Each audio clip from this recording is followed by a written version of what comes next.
สบายดีตอนเช้าท่านผู้ชมนี่คือบรรยากาศอยู่ที่น้ำตกตาดขอนพระเพ่งนะเมืองโค้งแขวงจำปาสักพี่น้องเอ้ยเมื่อนี้สำหรับวิดีโอนี้อุ่นใจจะพาไปเบิ่งบรรยากาศอยู่ที่น้ำตกตาดขอนพระเพ่งเนาะว่าเป็นจังใดช่วงนี้ต้นฤดูฝนนำมาไล่ละบ่หรือว่านำอย่างบ่ไล่เถอะแล้วบรรยากาศเป็นจังไดลองไปเบิ่งคลิปนี้นำกันพี่น้องน้ำตกตาดขอนพระเพ็งไปทางนี้เลยคันถ้าจะไปเบิ่งต้นไม้มานิโคดก็ขึ้นไปทางนี้พี่น้องนี่เลยลองไปเบิ่งแป๊บนึงเนาะต้นไม้มานิโคดต้นไม้ศักดิ์สิทธิ์ที่ว่าเคยอยู่กลางแม่น้ำคลองอยู่ที่น้ำตกขอนพระเพ่งแห่งนี้ตอนนี้เพิ่นได้เอามาประดิษฐานไว้อยู่ณที่นี้พี่น้องเอ๋ยอยู่นี่เลยต้นไม้มานิโคดสาธุ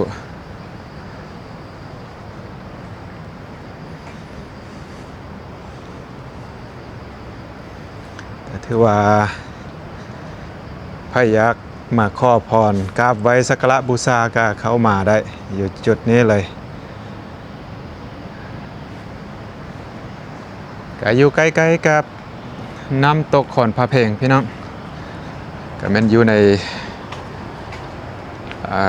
ขอนพระเพ่งนี่เลยแหละ ติดกับน้ำตกนี่แหละพี่น้องได้ยินเสียงน้ำตกสวดอยู่ลองเข้าไปเบิ่งถือว่าอุ่นใจมาแต่เช้าเลยมื้อนี้มาฮอดก่อนทุกคนเลย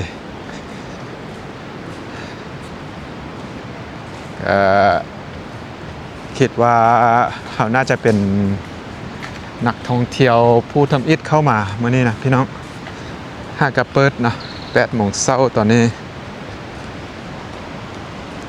ค่าเข้าชมน้ำตกตาดขอนพระเพ่งตอนนี้คนลาวเขาคนหนึ่ง30,000เราบวกน่าจะเป็นบ่แน่ใจว่าบวกยังเข้าไปเป็น33,000ต่อคน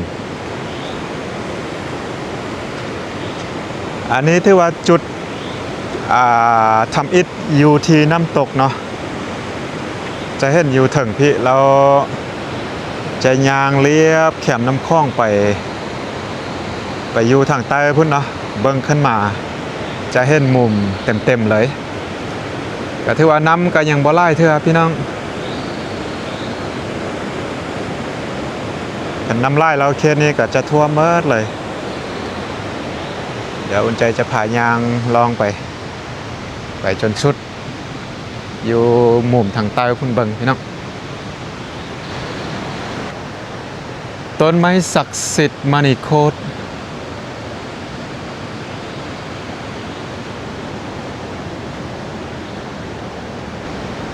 อยู่ในนี้ก็จะมีห้านเป็นห้านคาเฟ่แล้วก็ห้านขายเครื่องดื่มมีอาหารนำพี่น้อง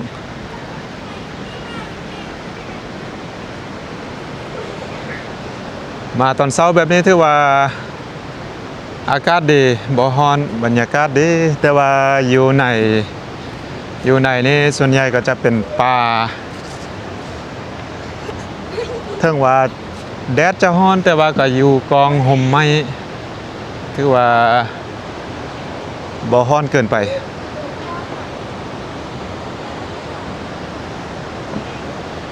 มุมนี้ก็เห็นกว้างเช่นกัน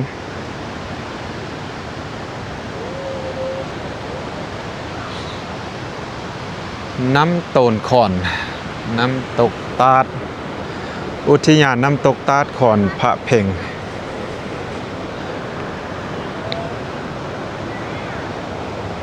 คิดว่าน่าจะเป็นอาทิตย์แล้วนี้นำขึ้นมาสูงพอสมควรเห็นห้องหอยนำท่วมเขตนี้แต่ว่าตอนนี้นำแห้งขึ้นละแต่ก็ถือว่าอย่างไล่ก่อนช่วงฤดูแล้งเนาะคือเดือน2 เดือน 3 เดือน 4ช่วงนั้นแห้งไล่ จุดนี้ก็ยังบ่แม่นจุดใต้สุดเถื่อเดี๋ยวอุ่นใจจะพาลองไปเติมพี่น้องย่างลองลงไปเรื่อยๆอยู่ใต้พุ่นจะได้มุมงามกว่านี้อีกเติมบรรยากาศดีเลยพี่น้องอยู่ในส่วนนี้ก็ถือว่ามีต้นไม้ใหญ่ให้ห่มแล้วก็มีต้นดอกไม้ในระหว่างทางบรรยากาศดีห่มเย็นก็มีเสียงน้ำตกโอ้ยสะอ่อนพี่น้องมวนมุมนี้ก็เห็นเส้นกันแต่เห็นแบบบ่เต็มเนาะต้องได้ไปอยู่ทางหน้าลมพุ่นจึงจะได้สิได้แบบเต็มย่างลงไปต่อพี่น้องย่างลงไปต่อย่างมาลมได้นึงก็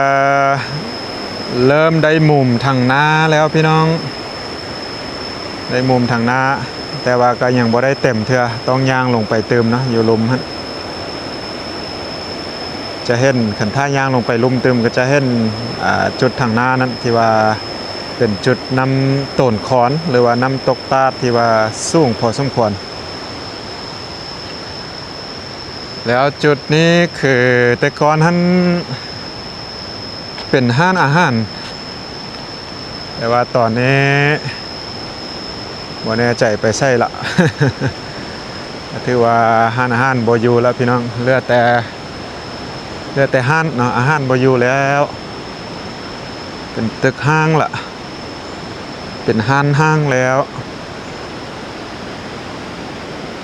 อันนี้เขาก็ย่างโค้งมามุมทางนี้โอ้น้ำแห้งแท้พี่น้องก็หมายความว่าอย่างเห็นห้องหอยน้ำขึ้นสวงวางบ่อดนมานี่น่าจะประมาณอาทิตย์แล้วนี่แหละเนาะอันนี้ก็มีมุมถ่ายรูป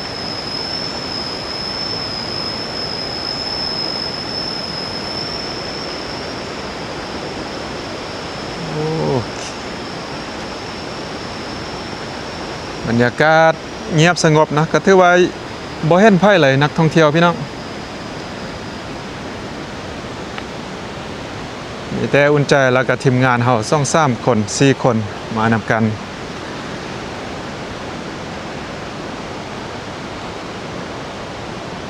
เงียบสงบแท้คันถ้าเป็นช่วงฤดูการท่องเที่ยวก็อาจจะมีไล่เพิ่มแต่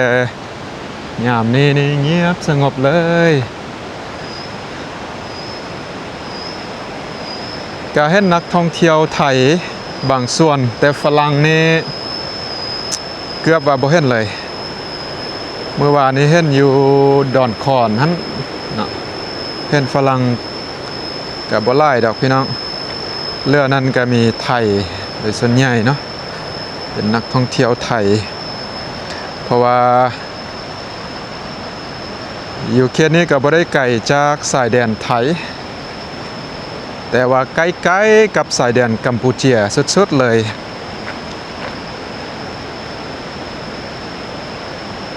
แล้วก็บ่ได้ไกลจากเวียดนามอีกตึมเนาะ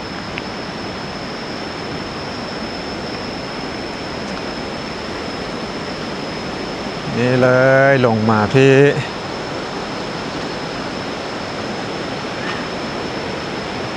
น้ำลึก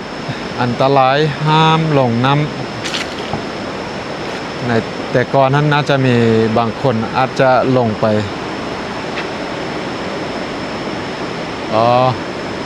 จุดนี้ห้ามลงไปเนาะคือว่ามีป้ายห้ามอยู่แต่ก่อนนั้นเห็นมีคนลงไปอยู่จุดนี้เริ่มเห็นทางหน้าแล้วพี่น้องจุดทางหน้าตอนนี้ก็ถือว่าเห็นทางหน้าจุดนี้ก็ถือว่าเป็นจุดน้ำตกแห่งพอสมควรแล้วก็สูงพอสมควรพี่น้องเฉพาะเขตสีพันดอนแล้วก็คอนพระเพ่งนะบางจุดนี้ก็มีความกว้างหลายพี่น้องความยาวความกว้างก็ถือว่าหลายกิโลเมตรเนาะกว้าง เกือบว่าเป็น10กิโลเมตรถือว่ากว้างหลายแล้วก็มีเกาะมีดอนหลายแล้วก็คอนพระเพ่งนี่ก็เป็นอีกจุดน้ำตกหนึ่งที่ว่ามีชื่อเสียงอยู่ในเขตสีพันดอนบางบ่อนี้ความสูงอยู่ที่20ปลายเมตรเนาะประมาณ21เมตรแต่ว่าจุดนี้บ่แน่ใจว่าสูงจากเมตรแต่ก็ยังบ่แม่นทางหน้าสุดเถื่อพี่น้องเดี๋ยวจะพาไปเบิ่งจุดสุดท้ายที่ว่าสามารถเห็นแบบเต็มๆเนาะก็คืออยู่ทางหน้าลมหันเลยลองไปเบิ่งเป็นจุดที่งามที่สุดสิซะสำหรับการเบิ่งน้ำตกขอนพระเพ่งแต่ถือว่าเป็นสถานที่กว้างขวางพอสมควรเหมาะแก่การมาย่างเพลินๆนะได้ฟิลอยู่ในป่าอีก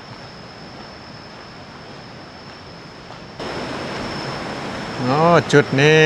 ปกติเพิ่นก็จะค่ายเครื่องดื่มต่างๆแต่ว่ายังบ่มีไผมาเปิดห้านเถื่อยังเศร้าเกินไปบ่หรือว่าเป็นช่วงบ่มีนักท่องเที่ยวพี่น้องเงียบสงบขนาดแต่ว่าตอนนี้ก็บ่ได้เศร้าเกินไปแล้วนะ8:30สิเข้า9:00 นแล้วพี่น้องนี่เล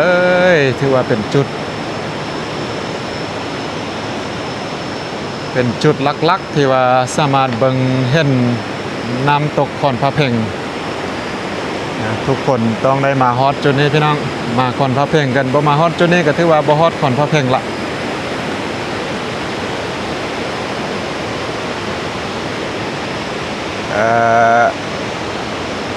น้ำอย่างบ่หลายเถื่อคันน้ำหลายนี่ก็งามไปอีกแบบหนึ่งแล้วช่วงน้ำน้อยน้ำซ่าเนาะโดยเฉพาะฤดูแล้งนี่น้ำจะซ่าแห้งจนเกือบออกเขี้ยวพุ่นละก็งามไปอีกแบบหนึ่งช่วงนั้นเนาะจุดใหญ่จุดน้ำตกแห้งกันถ้าเป็นช่วงฤดูฝนน้ำไหลๆนี่จะเห็นละอองน้ำปิวขึ้นโอ้ยเสียงดังกองสนั่นแล้วก็นอกจากจุดใหญ่ๆจุดนี้แล้วก็จะมีเป็นซองที่ว่าน้ำไหลลงมาแต่ว่าตอนนี้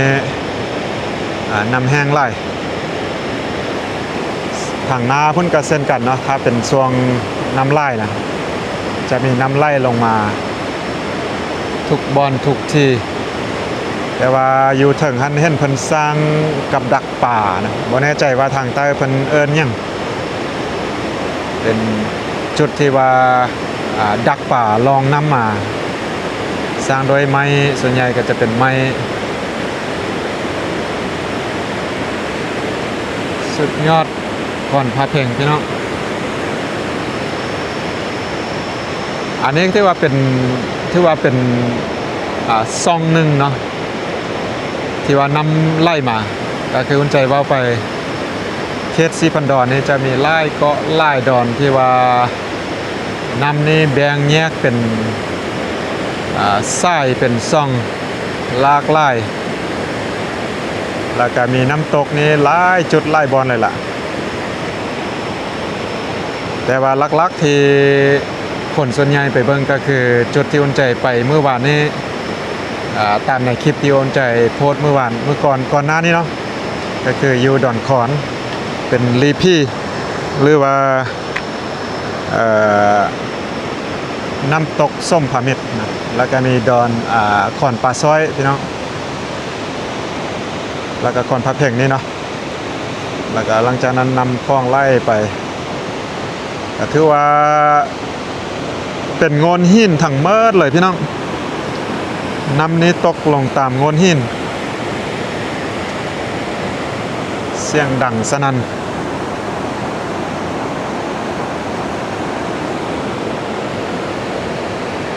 ใครมาก็จะมาเช็คอินอยู่จุดนี้พี่น้องถ่ายรูปก็สิประมาณนี้พี่น้องเอ้ยเนาะน้ำตกขอนพระเพ่งบ่ได้มาหลายฟ้าหลายปี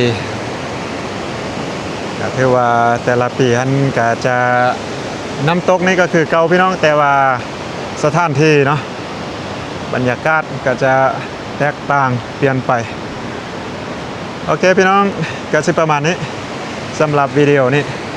ก็สิได้ขอลาทานผู้ชมไปสำนี้เนาะหลังจากนี้อุ่นใจก็จะเดินทางต่อนะเอาเป็นคลิปต่อไป EP ต่อไปอุ่นใจจะเดินทางออกจากขอนพระเพลงนี้ไปอัตตปือแดนใต้เนาะอัตตปือค่ายคำแลกไก่พี่น้องเอ้ย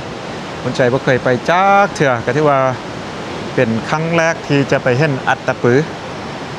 ก็ลองไปเบิ่งนำกันอุ่นใจจะเดินทางไปก็ไล่100 กิโลเมตรออกจากนี้ไปปักเซก็100 ปลายออกปักเซไปก็น่าจะ200 ปลายบ่ไปเบิ่งนำกันที่ว่าเป็นการเดินทางไกลพอสมควร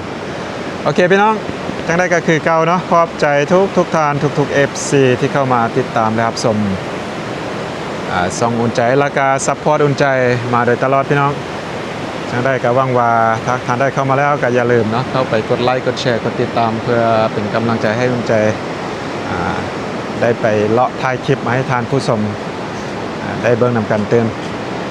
เจอกันคลิปต่อไปเป็นคลิปเดินทางออกจากนี้ไปอัตตปือพี่น้องสำหรับคลิปนี้ขอลาทานผู้ชมไปซะนี้สบายดี